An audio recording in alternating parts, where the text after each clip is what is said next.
반갑습니다. 우리 귀한 주일, 좋은 날씨 주셔서 또 더 우리의 마음이 화창하게 예배 드릴 수 있는 것 같습니다. 우리 오늘은 기억하시는 하나님이라는 제목으로 우리 말씀 나누기를 바랍니다. 지난주에는 하나님께서 세상을 바라보시며 근심하고 한탄하시고 그리고 노아를 통해서 이제 홍수 심판이 있을 것을 예고하심, 우리가 그 내용들을 살펴본 바 있습니다. 그리고 오늘은 이 홍수 심판이 시작되고 그리고 그 심판이 그친 그 이야기가 나오고 있습니다.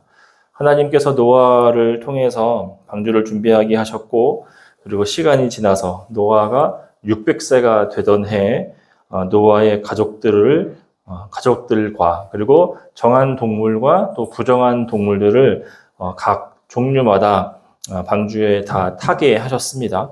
그리고 비가 40일 동안 밤낮으로 내렸고 또 땅 위에 있는 모든 것들이 다 죽고 심지어는 산도 물에 잠겼다라고 말해주고 있습니다. 이렇게 하나님의 심판이 세상 가운데에 노아의 방주 외에는 가득가득 되었는데 이 홍수 과정을 보면은 우리가 숫자가 많이 나온 것을 볼 수 있습니다. 날짜가 나오고 그리고 비가 얼마만큼 왔는지 그리고 방주의 크기는 어땠는지 등등 해서 많은 그 숫자들이 가리켜주고 있습니다. 그런데 문득 생각해 보니까 제가 이 본문들 다시 쭉 생각해 보니까 진짜 그런가라고 하는 생각이 들었습니다. 좀 뭔가 부딪히는 부분들이 있었습니다. 홍수 심판 때 노아의 가족 외에는 하나님이 다 쓸어버리신다라고 했잖아요. 그런데 다 쓸어버리셨으면 그 동물의 사체나 이런 사람들의 사체는 어떻게 되었을까? 한 곳에 몰려가서 갑자기 다 매몰되었나? 이런 생각이 들었습니다. 그런데 대부분의 학자들은 이 지층은 한 번에 만들어지는 게 아니라 오랜 시간 동안 걸쳐서 형성이 된다라고 하고 또 화석도 사실 다 들추어 보면 시대별로 축적되어 있다. 그래서 한 번의 홍수로 이것이 지층을 이루기는 어렵다라고 이야기합니다. 그 외에도 궁금한 게 많죠. 40일 밤낮으로 비가 오면 정말 산이 잠길 만큼 불어나는가?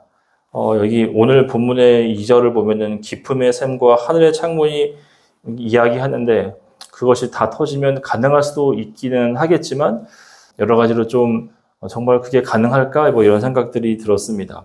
그래서 이 홍수 이야기 신화 아닌가? 아니면 조금 문제가 있는 건 아닌가? 실제로 그렇게 여기는 사람들도 있는데 사실 성경에는 역사적인 이야기들이 많이 나옵니다. 과거에 있었던 이야기, 뭐 왕들의 이야기, 또 숫자들 많이 등장하는데 우리가 주의해야 할 것은 성경은 역사적이기는 하지만 역사책은 아니라는 것입니다. 과학적인 사실 언급되고 있으나 과학책은 아니다라는 거죠. 그러니까 창세기에서 하나님이 세상을 지으셨다라고 하는 그 본문은 이 세상의 기원에 대해서 어떤 과학적으로 밝혀내기 위한 게 아니라 하나님께서 세상을 지으셨다 이 메시지를 주기 위해서 말씀하셨다라는 겁니다. 물론 그 날이 24시간인가 아니면 기간인가 우리가 명확하게는 알 수 없으나 중요한 건 이 성경은 과학 보고서로 쓰인 책이 아니라 문학적으로 해석하고 의도적으로 그러니까 신학적인 해석이 들어간 책이라는 사실입니다. 그래서 노아 홍수가 실제 역사적인 사건은 맞지만 이 실제 사건을 신학적으로 해석해서 의미 있게 기록하였다는 사실입니다. 그러면 우리가 이 노아 홍수를 어떻게 이해해야 하는가 보면은 먼저 창세기가 쓰여진 그 글쓰기 방식이 있다는 것을 우리가 고려해야 합니다. 그리고 그 글쓰기 방식 안에는 어떤 단어가 반복되거나 어떤 문장이 반복되거나 또 여러 가지 구조를 볼 수가 있습니다. 히브리 문학의 구조, 반복, 핵심 단어가 있는 것처럼 우리가 숫자 하나하나에 집착하기보다는 이 핵심적인 내용이 무엇인가에 대해서 우리가 조금 더 관심 가지고 그것들을 파악하는 것이 중요합니다. 그렇게 큰 줄기들을 우리가 이해하면 그 안에 있는 세부적인 그 내용들도 우리가 조금 더 잘 이해할 수 있게 됩니다. 자, 그래서 성경이 지금 초점을 맞추고 있는 것은 과학적인 수치가 아니라 바로 하나님의 행하심이라고 할 수 있어요. 그리고 오늘 본문에서 하나님의 행하심의 결정적인 단어를 찾을 수가 있는데 이 8장 1절에 나와 있는 하나님께서 기억하셨다라고 하는 그 내용입니다. 그리고 오늘 말씀을 보면 홍수가 그치고 물이 줄어들게 된 이유가 있는데 그도 바로 하나님이 노아와 또 그 모든 것들을 기억하셔서 멈추었다. 하나님의 기억하심이 이제 심판을 그치고 노아가 배에서 나올 수 있게 되는 계기가 되는 중요한 지점이다라는 것을 우리가 알 수 있습니다. 자, 그러면 하나님은 무엇을 기억하셨는가? 하나님이 노아를 보시고 노아를 기억했다라고 하는 것은 하나님이 전에 하셨던 그 언약의 말씀을 기억했다라는 의미입니다. 왜냐하면 노아와 또 방주에 있는 동물들은 하나님이 구원하시겠다라고 하는 그 언약의 증거들이기 때문입니다. 그래서 하나님은 노아를 기억하셔서 물이 줄어들게 하시고 또 노아가 안전하게 내릴 수 있도록 말씀해 주셨습니다. 우리 창세기 9장 15절 말씀에 보면 이런 말씀이 쓰여 있습니다. 우리 한 장 넘어가서 9장 15절 말씀을 찾아서 읽도록 하겠습니다. 내가 나와 너희와 및 육체를 가진 모든 생물 사이에 내 언약을 기억하리니 다시는 물이 모든 육체를 멸하는 홍수가 되지 아니할지라. 아멘. 나와 있죠. 하나님이 진짜 기억했던 그 본질은 바로 하나님의 언약이었다. 이렇게 말하고 있죠. 그리고 하나님께서 노아가 있기 전에 약속하신 것들이 창세기 8장 17절, 9장 1절, 9장 7절 한번 봅시다. 창세기 8장 17절 다 같이 시작. 너와 함께한 모든 혈육 있는 생물 곧 새와 가축과 땅에 기는 모든 것들을 다 이끌어내라. 이것들이 땅에서 생육하고 땅에서 번성하리라 하시매.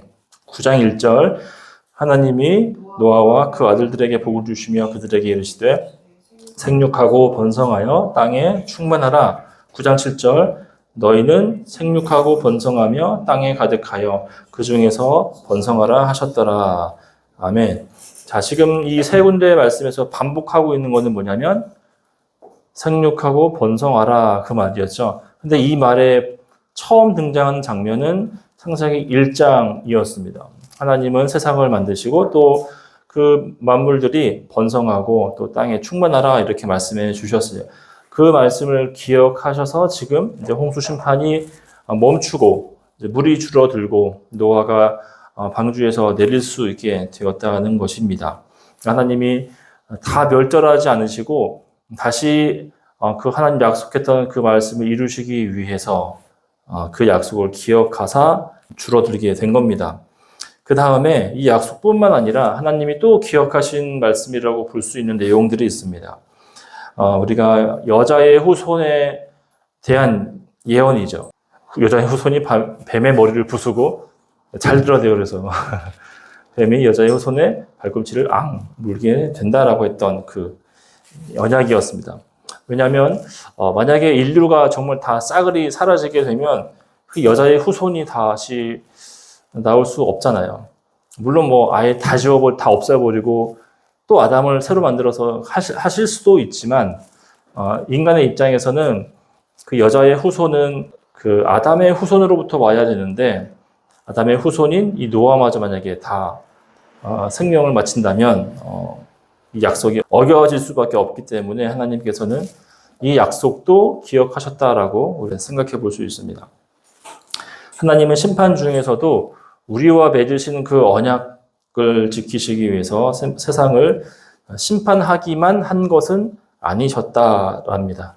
그래서 하나님이 기억하셨다라고 하는 말은 그냥 하나님이 막 정신없이 세상을 심판하고 계시는데 갑자기 생각나서 멈춘 게 아니라는 겁니다. 하나님은 우리에게 감정 조절을 못하시는 그런 분이 아니고 오히려 하나님의 기억하심을 통해서 하나님의 뜻과 또 하나님의 마음을 발견할 수 있습니다. 하나님은 심판하시는 분이시지만 하나님은 심판을 즐기지 않는 분이시고 그리고 신실하게 약속을 이루시는 분이다. 여기까지 우리가 이 기억하사라는 단어 안에서 유추해 볼 수 있는 중요한 내용입니다. 하나님의 기억하심이란 단어가 다른 성경에서 어떻게 또 사용되었는가입니다. 자, 하나님이 기억하셨다는 말은 주로 하나님의 구원을 말할 때 사용되었습니다. 우리가 네 군데에서 찾아볼 수가 있는데 먼저 가까운 곳부터 보겠습니다. 우리 창세기 19장 29절.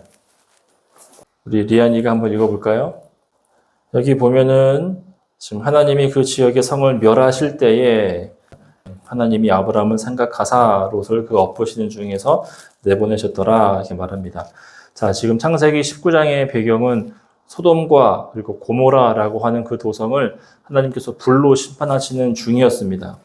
그래서 이 소돔 그리고 고모라 이 도시는 죄악의 도성의 대명사라고도 합니다. 이 도시에 누가 살았대요? 롯이라고 하는 사람이 살았죠. 근데 이 롯은 누구냐면 바로 아브라함의 조카입니다. 이것을 이제 알게 된 아브라함이 롯을 걱정하는 가운데 있는데 하나님께서 아브라함을 기억하셔서 심판 중에 롯을 빼내주셨다, 건져주셨다라고 이야기하고 있는 거죠. 그 다음에 하나님이 생각하셨다라는 단어가 어떻게 쓰였는지 우리 창세기 30장 22절로 가봅시다. 하나님이 라헬을 생각하신지라 하나님이 그의 소원을 들으시고 그의 태를 여셨으므로. 아멘. 개인적으로 오늘 남준이가 기도를 너무 잘해서 깜짝 놀랐어요. 그래서 많이 좀 배워왔나 이렇게 돈 주고 좀 이렇게 의뢰했나 싶을 정도로 깜짝 놀랐습니다. 너무 좋아요. 창세기 30장의 배경은 그 야곱의 자녀들이 태어나고 있던 그때입니다. 근데 야곱에게 자녀가 12명이 있는데 그 아내들은 4명이 있었어요. 참 좀 그렇죠? 12아들을 낳는 그 과정에서 가장 야곱이 사랑했던 아내가 누구냐면 라헬이라고 하는 사람이었습니다. 문제는 이 라헬이 아이를 갖지 못하는 상황이었습니다. 다른 첩이나 또 다른 아내는 아들을 낳고 뭐 이렇게 좋아하고 있는데 라헬에게는 아들이 없었어요. 라헬을 얻기 위해서 야곱이 20년 동안 삼촌 밑에서 열심히 일해서 얻은 아내였는데 그 아들이 없다고 하니 아이를 가지지 못한다고 하니 라헬이 너무너무나 슬퍼하고 힘들어했습니다. 이 불임이라고 하는 고통은 주변에서는 많이 이렇게 힘들어하는 것 같아요. 또 고통스러워하고 힘들어합니다. 근데 라헬이 더 특별하게 힘들어했던 이유는 당시에는 자녀가 없다라는 거는 하나님께로부터 버림받았다라고 하는 의미로 생각했기 때문에 그래요. 그래서 라헬이 너무너무나 슬퍼했죠.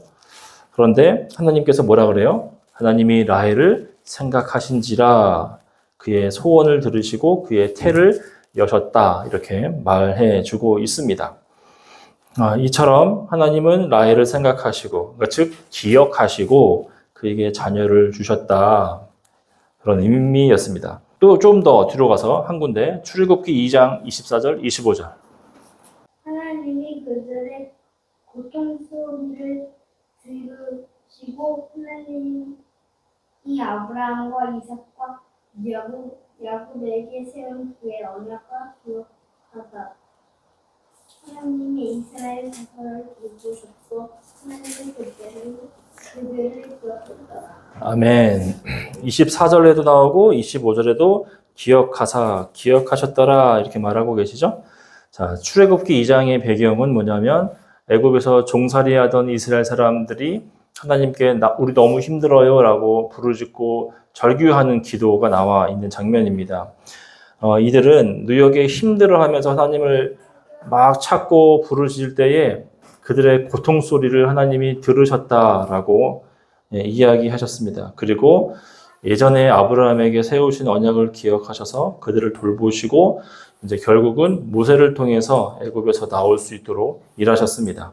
하나님께서 기억하시니 구원을 얻었습니다. 그렇죠? 마지막으로 한 군데만 더. 사무엘상 1장 19절. 한번 가봅시다.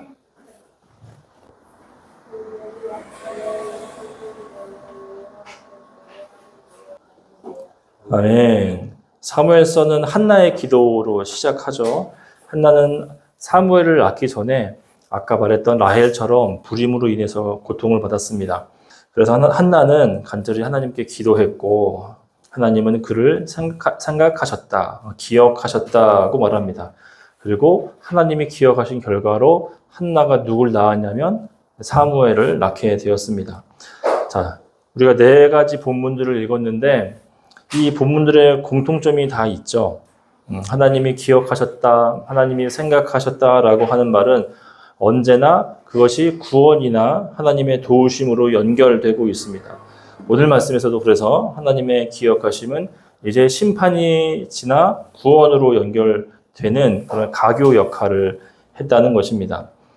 더 나아가서 이 구원의 주권, 구원을 누가 베푸시느냐라고 하는 문제에서 이 문제는 하나님께만 달려 있음을 알 수가 있습니다.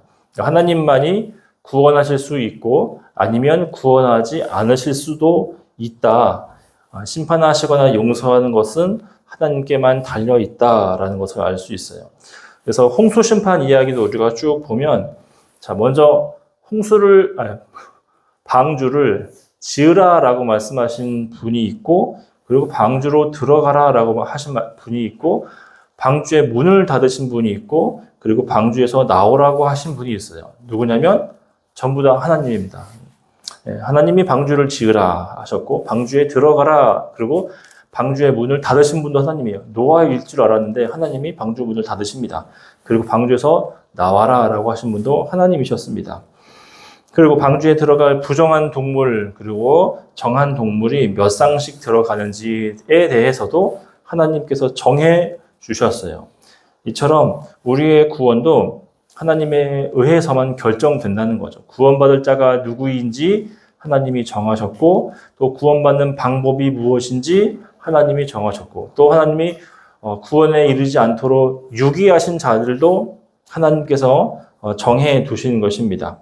우리도 구원을 받을 때에, 예수님을 처음 믿을 때에 나에게는 구원이 필요해, 나는 예수님을 만나야겠어 라고 생각해서 예수님을 믿는 사람은 없어요. 우리가 다 알지 못하는 가운데 있지만 하나님이 우리를 불러주셔서 우리가 예수님을 믿고 구원받게 되었다는 사실을 이 방주를 통해서 우리가 확인할 수 있습니다. 또 하나님은 죄에 대하여 심판하신다 라는 것을 알 수 있습니다. 우리가 세상을 보면은 어떻게 정말 저렇게 나쁜 사람이 세상에서 활개치고 또 그렇게 날뛰는 것을 보면서 왜 아무런 일도 안 일어나는지, 그리고 그 사람을 잡아서 재판에 붙이면 왜 저렇게 불공평한 말도 안 되는 판결이 나오는지 우리가 답답해질 때가 참 많이 있습니다. 정의가 굽어진 사회를 우리가 많이 볼 수 있습니다. 우리가 지난주 뉴스도 그랬던 것 같아요. 길 가던 잘못 없는 여학생을 칼로 찔러서 숨지게 했던 그 20대를 체포한 소식이 들렸습니다. 그리고 입양했던 자기가 입양한 어린아이를 때려 죽였던 그 양아버지가 5년 선고를 받고서 지난주에 출소했대요. 그 뉴스를 보면서 사람들이 밑에다가 댓글에 어떻게 그럴 수 있냐 라고 하면서 답답해하고 분노해하고 정말 괴로워하는 모습들이 있었습니다. 저도 마찬가지였습니다. 그런데 이런 일들이 세상에 적지 않다는 게 문제입니다. 그래서 어떤 사람은 하나님을 원망합니다. 그리고 하나님이 세상에 계신데 왜 이런 죄악이 있느냐라고 하면서 하나님을 믿지 않는다라고 하는 사람들도 있습니다. 하지만 오늘 말씀에서 우리가 보아 알듯이 하나님은 죄에 대하여 반드시 대가를 치르게 하신다는 분입니다. 우리도 그렇잖아요. 우리도 흠 많고 죄가 많은 사람들인데 이러한 우리들도 악한 것을 보면서 분노하고 또 화를 내고 그렇게 있는데, 우리보다 더 거룩하셔서 죄를 보실 수 없는 하나님은 얼마나 더 죄를 미워하실지, 얼마나 더 큰 심판을 내리실지 우리가 알지 못합니다. 불의와 죄가 가득한 세상을 하나님이 마지막 날 또 반드시 심판하신다는 것을 우리가 기억해야 합니다. 이래서 이 심판하시는 하나님을 생각해 보면 우리에게 위로가 되기도 하죠. 또 한편으로는 우리의 모습을 보면서 두려움도 때로는 갖기도 합니다. 하지만 하나님은 심판하시고 또 심판만 행하시지 아니하시고 우리와 맺은 그 언약 때문에 구원하신다라는 거죠. 그래서 예수님을 믿은 성도들은 하나님 앞에 서게 될 때에 우리가 지옥 갈 것을 염려하지는 않지만 하나님 말씀대로 살지 않았던 우리의 잘못에 대하여서 책망하실 것이라는 것은 반드시 기억하고 또 우리가 힘써 거룩에 맞는 삶 살아가기 위해서 애써야 합니다. 자, 이렇게 하나님께서는 자기의 언약을 기억하셔서 심판을 이제 멈추셨습니다. 생육하고 번성하리라라고 하신 말씀을 노아 이후에도 지켜주셨고 또 그 계획은 아브라함을 통해서 조금씩 이제 구체화됩니다. 아브라함은 아들이 없는 사람이었으나 하나님께서 그에게 이삭이라고 하는 아들을 주셨고 이삭은 야곱을 낳았고 야곱은 12아들을 낳아서 그 아들들이 각 지파의 장이 됩니다. 그리고 그들이 또 번성하여서 이스라엘이라고 하는 큰 나라로 더 성장하게 됩니다. 그리고 예수님의 오심으로 말미암아 우리가 영적인 이스라엘 사람들이 되는 거예요. 그래서 복음은 계속해서 커지고 자라나게 됩니다. 30배, 60배, 100배 결실하게 된다라고 했던 그 말씀처럼 생육하고 번성한다 그 말씀처럼 주님의 나라가 성장하게 됩니다. 그리고 또 여자의 후손을 보내서 뱀을 깨어버린다라고 했던 그 말씀처럼 하나님은 유다의 혈통을 통해서 예수 그리스도를 이 땅에 보내주시고 그리고 그 예수님께서 죽으시고 부활하시어서 사탄의 모든 권세를 다 짓밟아 이기셨습니다. 지금은 마귀가 왕노릇하고 있는 것처럼 보입니다. 그러나 요한계시록을 보면은 그 마귀가 예수님 다시 오실 때에 영원한 그 지옥으로 들어가게 될 것을 우리에게 가르쳐주고 있습니다. 이처럼 노아 홍수는 예수님을 중심으로 읽을 수도 있다는 거죠. 방주에 있는 자만 구원받았듯이 어디에 있는 자가 구원을 받냐면 예수 안에 있는 자가 구원을 받고 또 노아가 의인이고 하나님과 동행했다라고 하신 것처럼 이 노아는 예수님을 또 예표하여서 노아의 의로움과 완전하신 그 의로움은 예수 그리스도 또 예수 안에 있는 우리를 가리킨다라고 말할 수 있습니다. 자, 오늘 말씀을 몇 가지로 좀 이렇게 그 메시지를 한번 추격해 보도록 하겠습니다. 첫 번째는 하나님께서는 죄를 오래 참으시고 구원하기를 기뻐하신다. 심판을 즐거워하지 않는 분이시다. 구원을 기뻐하신다는 겁니다. 이것은 숫자로도 나와요.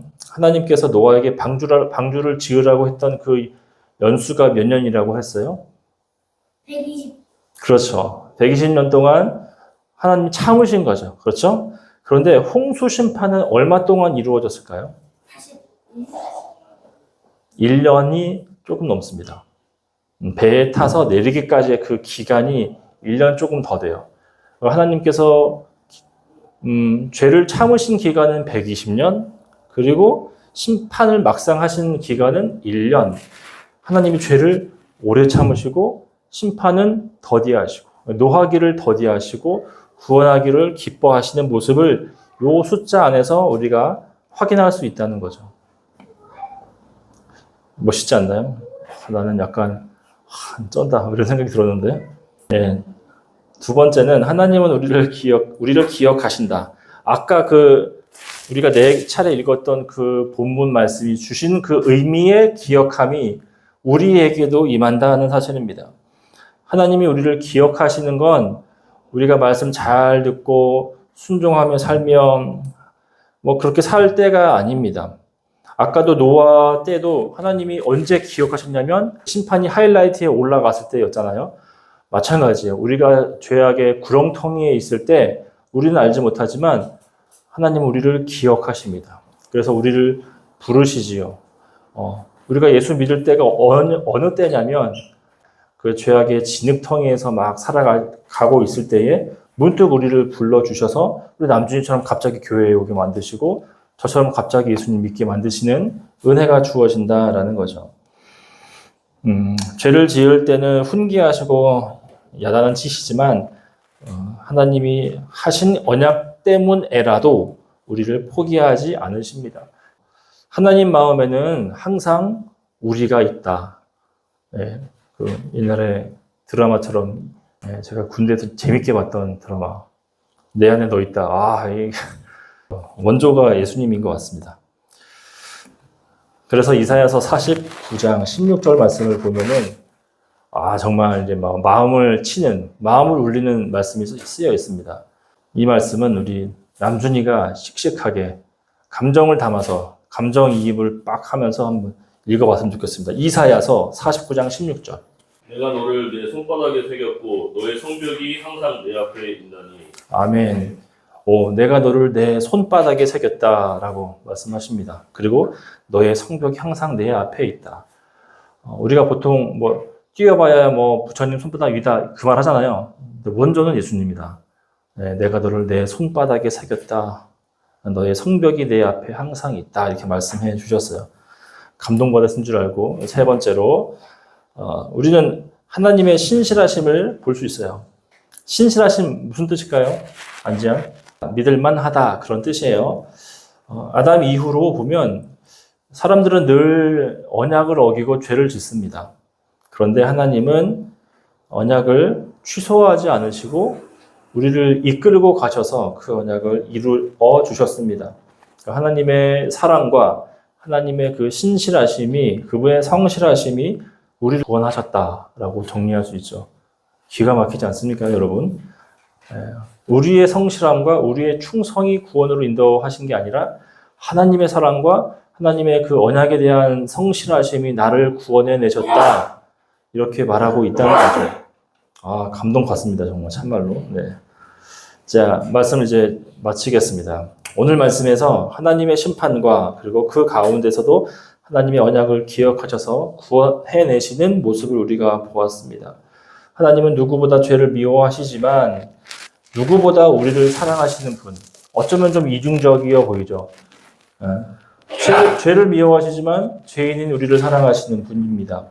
또 죄 지은 우리는 하나님께 가장 잊혀지고 싶은 존재일지도 모릅니다. 하나님의 형상대로 지으신 그 소중한 특별한 그 사람이 하나님을 반역하여 떠났습니다. 하나님이 가장 잊고 싶은 사람이 죄인입니다. 그런데 하나님의 약속 안에는 가장 기억하고 싶은 존재가 우리예요. 가장 잊고 싶은 존재이며 가장 기억하고 싶고 구원해내고 싶은 존재가 우리라는 것이죠. 참 기가 막힌 것 같습니다. 누구를 가장 미워하지만 그 누구를 가장 사랑하는 것, 그게 하나님의 마음이죠. 링컨 대통령 알고 계시죠? 그 링컨이 남북전쟁이라고 하는 거대한 국가적인 위기 속에서 늘 곁에 두고 읽었던 낡은 성경책이 이때입니다. 그가 죽은 후에 발견된 그 성경책에는 유독 한 페이지에 손때가 많이 묻었다라고 합니다. 심지어 까맣게 절어 있었다라고 하는데 그 말씀은 바로 우리가 함께 읽었던 말씀입니다. 8장 1절. 하나님이 노아를 기억하셨다라는 거죠. 이 구절이 링컨의 손에 항상 들려 있었다라는 거죠. 사방이 적으로 둘러싸이고 폭풍 같은 현실 속에 갇혀 있을 때 링컨은 이 말씀을 손가락으로 짚으면서 이렇게 기도했다고 합니다. 홍수 가운데서도 노아를 지키신 하나님, 이 전쟁의 포화 속에서도 나를 기억하여 주옵소서라고 기도했답니다. 여러분도 그런 의미에서 8장 1절 형광펜으로 링컨이 붙잡고 기도했던 그 말씀, 나도 그 말씀 붙들고 살겠습니다 라고 하면 좋겠습니다. 하나님 여러분을 결코 잊으시고 외면해 버리시는 분이 아니십니다. 그분의 손바닥에 여러분의 이름이 새겨 있습니다. 이렇게 우리를 기억하신 것처럼 이제는 우리도 그 하나님의 사랑을 기억하면 좋겠습니다. 사실 우리 믿음 생활이라는 게 그런 것 같아요. 하나님이 나를 기억해 주심을 내가 알아서 나도 하나님을 기억해 드리는 것. 그래서 받은 사랑에 감사해서 말씀에 순종하고 또 하나님을 사랑하여서 하나님이 사랑하신 교회를 사랑하고 하나님이 사랑하신 이 세상을 사랑하고 나에게 주신 삶을 살아내는 것. 이것이 믿음 생활이지 어떤 뭐 건물을 높이 짓거나 아니면 세상에서 칭찬받는 존재가 되는 것은 아닌 것 같아요. 우리의 신앙생활은, 우리의 사명은 이와 같은 하나님의 사랑에서 출발합니다. 하나님이 주신 감동과 기쁨이 우리를 만드신다는 사실입니다. 우리의 구원은 이 안에 있습니다. 심판 중에도 우리를 잊지 않으시는 하나님의 사랑을 의지하고 우리 안에 평안을 회복하고 또 새 힘을 얻는 우리 사랑하는 우리 담음교회 성도님들 되시길 예수님의 이름으로 축복합니다.